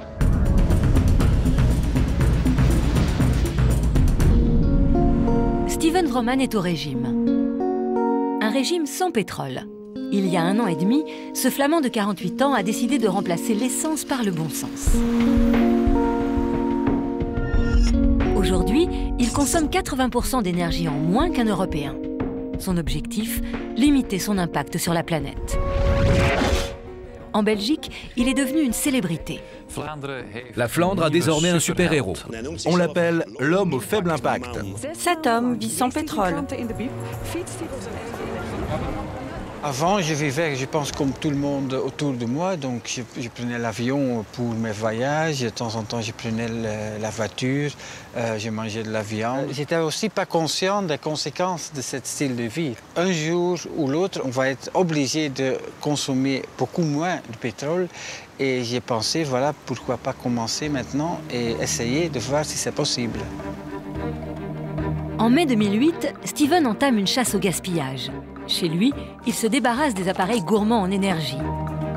Il isole sa maison et réduit de façon drastique ses factures de chauffage et d'électricité en quelques gestes. Dans son quartier, c'est un pionnier. Donc mes voisins, ils ne vivent pas comme moi, il y a beaucoup de voitures ici. Ils vivent un peu comme la majorité des Belges. Moi, je suis plutôt minorité, mais je pense que bon, dans le temps, quand les prix du pétrole vont augmenter aussi, pour eux, ça va changer beaucoup dans leur vie. Steven a changé radicalement son mode de vie.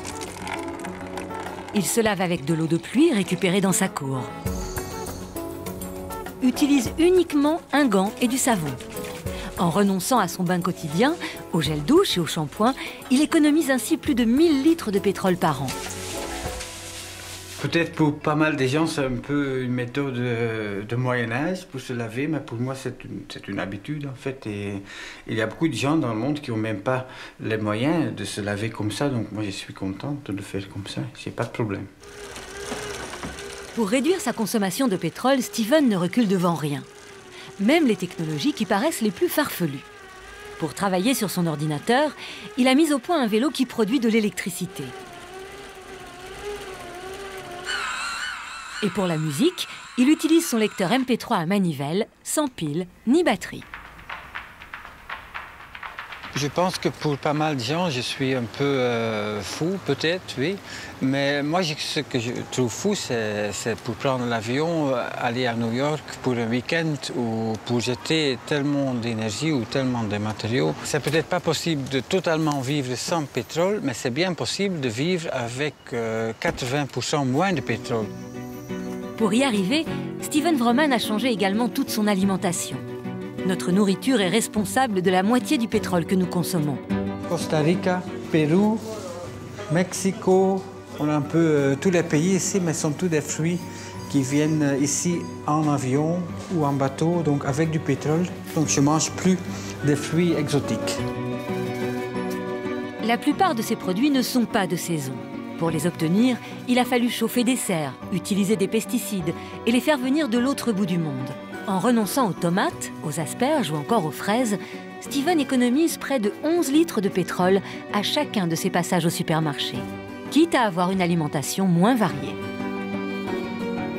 Donc ici, voilà, ce sont des légumes belges de saison, du poireau, des carottes.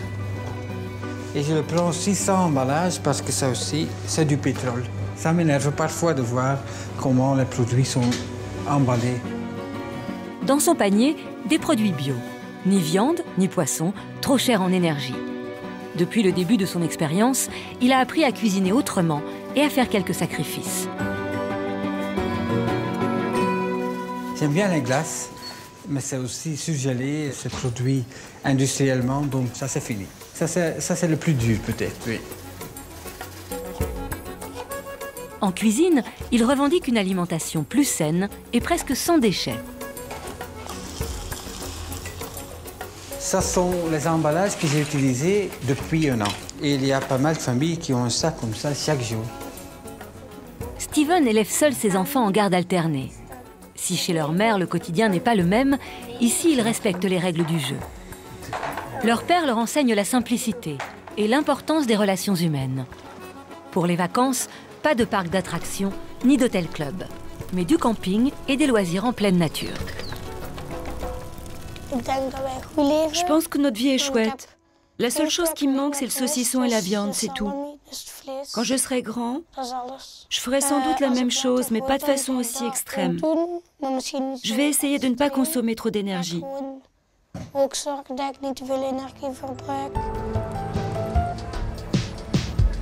Pour l'instant, la famille Vrooman est une exception.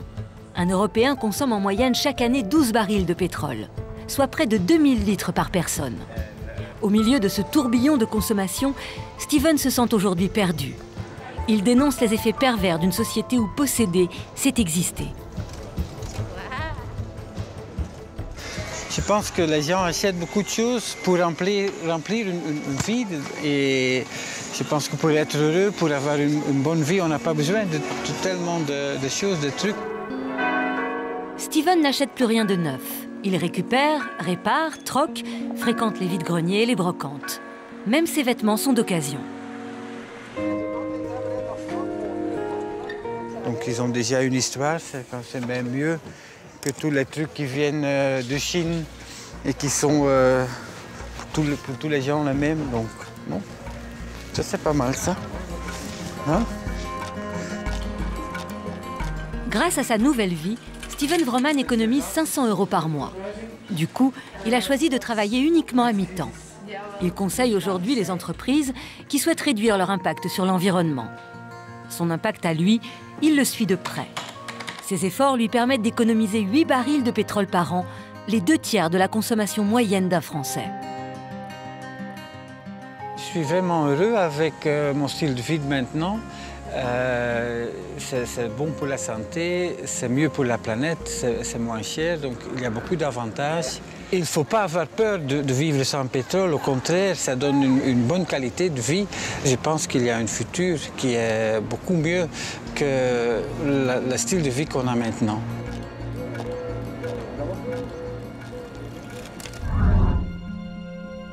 La fin du pétrole est peut-être une bonne nouvelle. Mais aurons-nous le temps de nous adapter à ce nouveau mode de vie? Et surtout, le temps de développer de nouvelles énergies. Pour en parler, je retrouve Yves Cochet. Yves, ça doit vous plaire ces 5000 m² de panneaux solaires? Ici, on est au sommet d'un bâtiment public de la ville de San Francisco. C'est un bâtiment qui fait à peu près l'équivalent d'une centaine d'appartements. On a à peu près 5000 m² de photovoltaïque. C'est bon pour rendre ce type de bâtiment autonome. C'est le seul pour le moment qui a été équipé comme ça. Mais en réalité, ces panneaux photovoltaïques qui font directement de l'électricité à partir du soleil. Il y a un côté un peu miraculeux.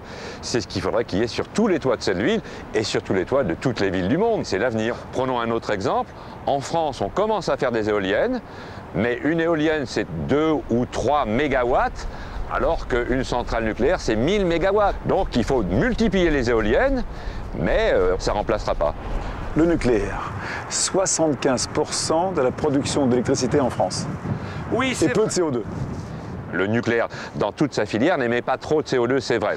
Ceci étant dit, il y a d'autres dangers. C'est que le nucléaire, c'est quand même intrinsèquement dangereux. Il y a de la radioactivité, il faut donc confiner cette radioactivité. Est-ce qu'on est sûr de pouvoir le faire pendant des décennies et des décennies? Ça n'est pas sûr. Est-ce que nous, en tant qu'êtres humains, on est suffisamment parfait, suffisamment sage?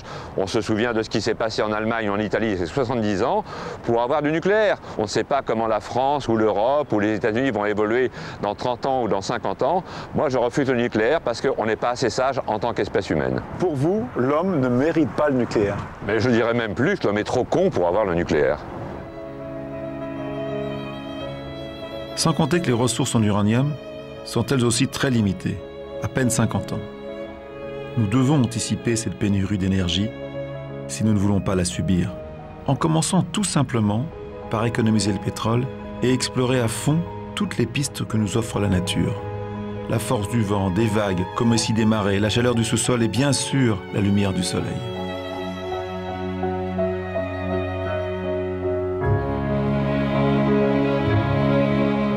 Nous aurons besoin de toutes les formes d'énergie renouvelable disponibles sur la Terre. Je sais que c'est difficile, mais nous devons croire en ce que nous savons. Pour la première fois dans l'histoire de l'humanité, nous allons manquer d'une énergie sans connaître celle qui la remplacera. Le pétrole n'aura été qu'une parenthèse d'à peine 2 siècles dans la vie de l'homme. Nous avons connu l'âge du feu, l'âge de la pierre, l'âge du bronze. Nous allons sans doute achever aujourd'hui l'âge du pétrole. Ne pas y croire, ne pas s'y préparer est irresponsable. Comme disait un émir, mon grand-père était à dos de chameau, mon père roulait en voiture, aujourd'hui je voyage en jet privé, mais sans doute que mes petits-enfants remonteront à dos de chameau. Bonsoir. J'aimerais remercier toutes celles et tous ceux qui nous ont fait prendre conscience de l'importance du pétrole dans notre vie et des conséquences de sa disparition. Un grand merci à Yves Cochet. Tout au long de cette émission, il nous a aidés à comprendre les enjeux de la fin de l'or noir. Merci à Josh Tickel. Son engagement et sa détermination sont exemplaires. Avec son bus, il détient peut-être une partie de la solution. Merci à Frances Arnold. Les recherches de cet ingénieur chimiste permettront peut-être de vivre heureux sans pétrole. Merci à Walea Jones et Norman Benali. Leur combat contre le charbon qui salit tout est une cause juste. Merci à Stephen Vroman de nous prouver qu'on peut vivre bien avec beaucoup moins de pétrole. C'est possible. Merci à Zhang Wei qui lutte pour sauver les Hutong de l'assaut des voitures et à Wang Wang qui tente de redonner aux vélos leur place à Pékin. Un merci tout particulier à Al Gore. Sa force et son enthousiasme doivent nous interpeller sur l'avenir de la planète. Merci à Angela Green. Elle forme les jeunes aux emplois verts et leur donne un nouvel espoir. Un grand merci à Christophe de Margerie d'avoir accepté de répondre avec sincérité à mes questions. Merci à Richard Henberg. Ce visionnaire nous alerte sur l'urgence d'agir avant la fin du pétrole. Merci à Philippe Stark de nous avoir fait partager son amour pour le plastique. Merci à Harrison Dillon qui a peut-être trouvé le carburant du XXIe siècle, les algues vertes. Et un merci du fond du cœur à Robert Freling. Ces panneaux solaires illuminent la nuit de milliers d'Africains. Si vous voulez soutenir tous ces personnages formidables, vous pouvez retrouver leurs coordonnées sur le site de Vue du Ciel. Comme pour toutes les autres émissions Vue du Ciel, ce programme est compensé carbone. Qu'est-ce que ça veut dire? Pour réaliser nos reportages, entre les vols en hélicoptère et les trajets en avion, nous avons rejeté dans l'atmosphère 91 tonnes de gaz carbonique, un gaz à effet de serre qui participe au réchauffement climatique. Au total, c'est ce que rejette un peu moins de 11 Français sur une année. Pour être en accord avec nos convictions, nous avons décidé de compenser cette pollution en participant au projet Action Carbone. Il s'agit très concrètement d'aider des ONG qui travaillent en Asie, en Amérique du Sud ou en Afrique. Les projets soutenus visent à fournir de l'énergie propre à des populations qui n'ont généralement que du bois pour se chauffer ou cuire leurs aliments.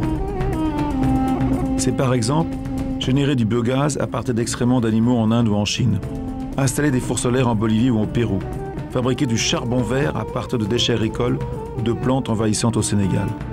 Ces modes de cuisson écologique permettent d'éviter la consommation d'énergie non renouvelable. de lutter contre la déforestation et économiseront annuellement l'émission de plusieurs milliers de tonnes de CO2. Nous luttons ainsi contre le réchauffement climatique et pour nous, c'est très important.